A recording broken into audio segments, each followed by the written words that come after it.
في دبليو كشركه عندهم كل انواع العربيات، عندهم الصالون، عندهم الهاتشباك، عندهم الاس يو في الطبيعي، عندهم الكروس اوفر، بس ما عندهمش 7 سيتر.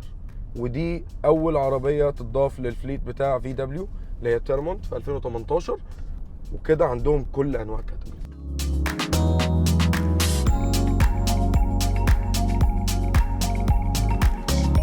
والعربيه دي في امريكا على فكره بيسموها اتلس. اشمعنى؟ هتسالني ليه؟ هرد عليك رد غريب، بس هو ده الرد اللي هم صرحوه، يعني ان هو عشان كلمه اتلس هي اسهل بكتير في امريكا ان هي تتنطق من تيرامونت. طب ما ده صح يعني، طب ما يخلوا اسم الاطلس في كل مكان وخلاص. صح المفروض. خلاص طيب او اتلس ده دي في دبليو اتلس. اوكي. بما ان هي 7 سيتر، فالعربيه كبيره من بره وسيمبل وما فيهاش يعني ديتيلز كتيره. خلينا نبدا من جوه الاول ونطلع لبره. يعني مثلا نبدا بالجيش كلاستر. ليه لسه مديني انالوج والسكرين اللي في النص الديجيتال اللي من جولف 6؟ انت عندك التو اوبشنز، اساسا اللي اعلى منها بتيجي ديجيتال سكرين عادي كلها جيج كلاس. يعني دي اوطى حاجه. لا دي في النص، في تحتها كمان الترند لاين. ايه لو اوطى منها يعني هيديني ستيرنج بس يعني ولا ايه؟ بتبقى فاضيه خالص بقى. بمناسبه ان احنا اتكلمنا على التريمز، انت عندك 3، عندك الترند لاين وعندك الكومفورت اللي هي دي وعندك الهاي لاين. اوكي، الترند لاين بيجي ب2 انجنز، وهي الوحيده اللي بتيجي هي الوحيده اللي بتيجي بالانجن الصغير اللي هو 2 لترز توربو تشارجد ان لاين 4. تمام، بتيجي 220 حصان و350 نيوتن متر اوف تورك. صغير. عندك الانجن الكبير بيجي 3.6 لترز في 6 مش توربو. وفي حاجه ضايقتني جدا، ان انت بتتكلم الاربعه سلندر هم 220 حصان 350 نيوتن.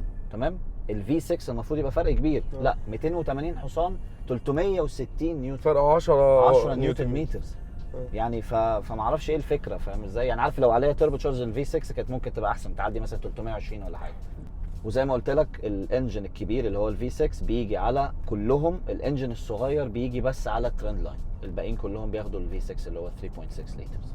سعر العربيه بقى بيبدا من 136,000 درهم اماراتي، الا اللي معانا دي اللي هي الكومفورت 182,000، وفي طبعا الهاي لاين. و182,000 دي محطوط اساسا عليها شويه اكسسوارز، يعني عليها سايد ستيبس من بره. نتكلم بقى على السايد ستيبس احمد لو سمحت. السايد ستيبس دي انتوا عاملينها اكسسوري صحيح؟ الاكسسوري دي عشان تساعدني مش عشان تعورني، مش عشان تعذبني. العربيه اوريدي مش عاليه، فانتوا مش محتاجين سايد ستيب. ماشي، انت بتساعدني وبتديني سايد ستيب. السايد ستيب الماتيريال بتاعها بيسخن في الشمس، ما هو السايد ستيب دي ما فيهاش اي كفر. فانت لما بتيجي تطلع ما بستخدمش السايد ستيب، فبحط رجلي فبتتلسع كل مره. وانا فاكر انت قلت لي الموضوع ده وانت جاي تجيب لي العربيه، قلت له انت فاكر هو يمكن عشان قصير ولا حاجه. ما رجلي يا عم، انت بادئه من تحت يا متخلف. فما يعني ملاش اي 30 لازمه، او غيروا الماتيريال بتاعها لو عجباكم. لسه برضو مع حته ان هي ملهاش اي لازمه، لان العربيه مش عاليه كفايه، ما تعتبرش حاجه اوف رودر، فبتركبها اصلا بكل سهوله يعني. طيب انا عندي سؤال تاني، دي ار لاين صح؟ ايه الار لاين فيها ليه بقى؟ ليه ايه الار لاين؟ هقول لك الار لاين فيها ايه. عباره عن امبلمز. عندك ار لاين موجوده بره على الجنب في الدورز، اوكي، وعندك على الجريل قدام في ار لاين امبلم، وعندك على الستيرنج ويل. عندك ايه تاني؟ ولا حاجه خالص. ده بقى اللي انا كنت بتكلم عليه زمان وبقول انتوا بتضيعوا هيبه الباور، يعني خلينا نسميها الباور كارد بتاعكم. كل واحد وليه اسم، مرسيدس اي ام جي. الار لاين دي المفروض على حاجه بالظبط. يعني انت اوكي بتعمل زي اس واس لاين. طب ليه بتموت الار؟ ليه بتحطها امبلنس بس؟ لا زود لي بقى الدنيا، ما تحطهاش على اي حاجه لو سمحت يا جدعان. ما ترموش الار او الباور كارد بتاع الشركه بتاعتكم في اي عربيه، ادوه احترام.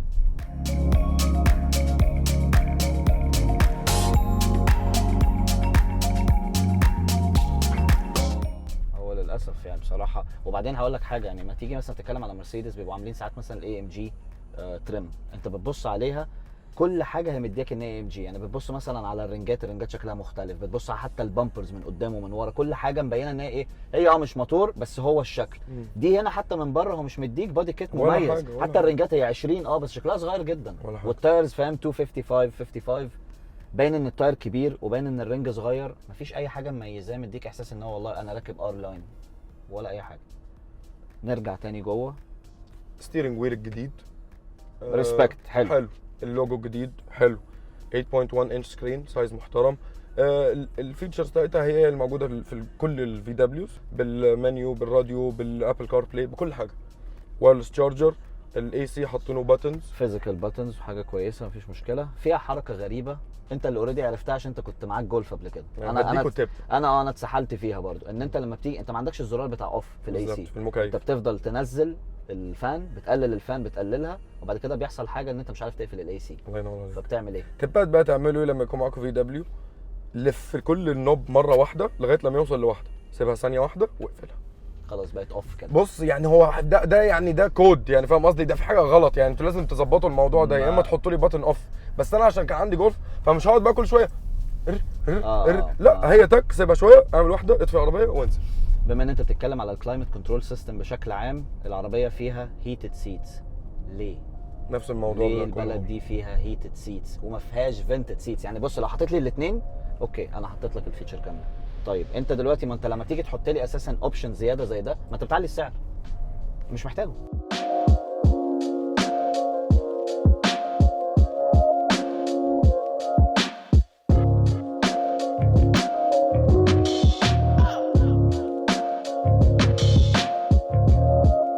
حاجه مضايقاني فيكو الكواليتي اوف يور باتنز. انا اول مره اتضايق من كواليتي واصوات في باتنز بتوع عربيه. فيري تشيب. انا اسف. مع ان العربيه زي ما قلنا هي معموله اساسا، بما ان انت لسه قايل ان هي 7 سيتر، فالعربيه اساسا فكرتها تو بي براكتيكال، مش تو بي تشيب.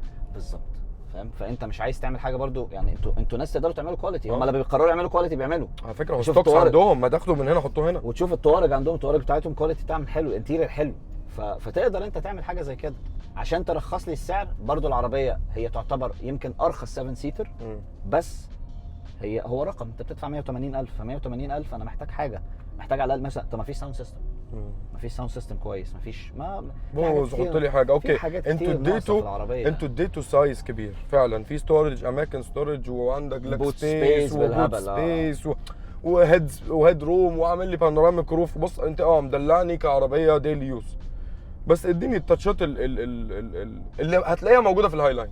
هتلاقيها موجوده في الهاي لاين، لا وغير كده هتلاقيها موجوده ممكن في عربيات اقل من دي، ومن عندهم مش بره، من عندهم. من بره ال دي سيستم اصلا الجديد في في دبليو بقى اسمه اي كيو لايت، والسيفتي سيستم بتاع في دبليو بقى اسمه اي كيو سيفتي. يعني هم استخدموا كلمه اي كيو من انتليجنت يعني، او حاجه زي كده. بص انا ما عنديش كومنتس كتيره على المنظر اللي بره، لايق على ضخامتها، لايق على ومديها هبه صغيره كده جميل. مش هنقعد بقى نعمل لك ديزاين ومش عارف ايه وحاجات كده، وهم اساسا في دبليو ان جنرال هي ما عندهمش الديزاين المخيف. لا هم ديزايناتهم دايما بتبقى سيف، يعني بص اصيع ديزاين عندهم الجولف بالظبط، ده اللي هي بقى فاهم حاجه كده يعني.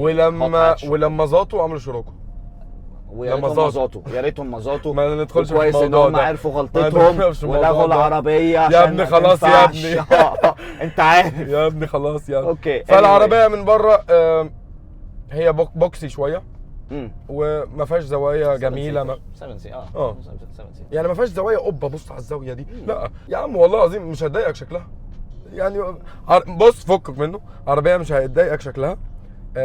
مش فورتشنر، لا مش فورتشنر، بس برضو نفس، عارف فكره الباص اللي دايما كنت بقعد اقول لك عليها، بس هو ده الكاتيجوري ده.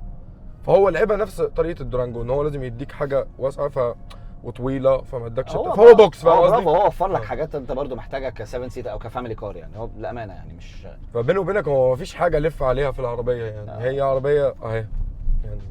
وبما ان احنا دلوقتي خلاص احنا اتكلمنا على كل حاجه فيها، الزد 200 بتاع العربيه ايه بقى؟ غير مصرح بيه. انا ما بسالكش بقى، انا بسالهم يعني، بسال في دبليو. محدش قال لنا، ما نعرفش، فاحنا محتاجين نجرب عشان احنا نقول لفي دبليو هو في كام.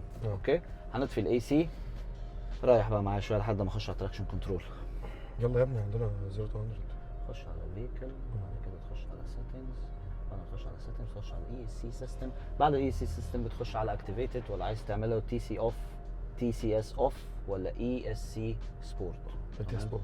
فما تديها سبورت، انت ما قفلتوش على الاخر، بس اديها سبورت. عارف ايه؟ انت شايف كل الرغي اللي انا برغيه ده عشان اعمل 0 to 100 للعربيه. ليه ما فيش زرار هنا؟ ليه ما فيش زرار؟ يلا بينا. شايف الزرار جنب السنسور ده؟ حط لي تراكشن. هو عامه هو شكله تراكشن بس موجود في الهاي لاين. ليه هاي لاين؟ طب هتقول لي مش يا ابني ما قلنا. لا اوكي يلا جاهز، يلا نديها ريس بريك، اطلع روح. وحش الترمد. اوكي مش وحش خالص الترمد، زعيم وحش. ميه هي ميه فعلا.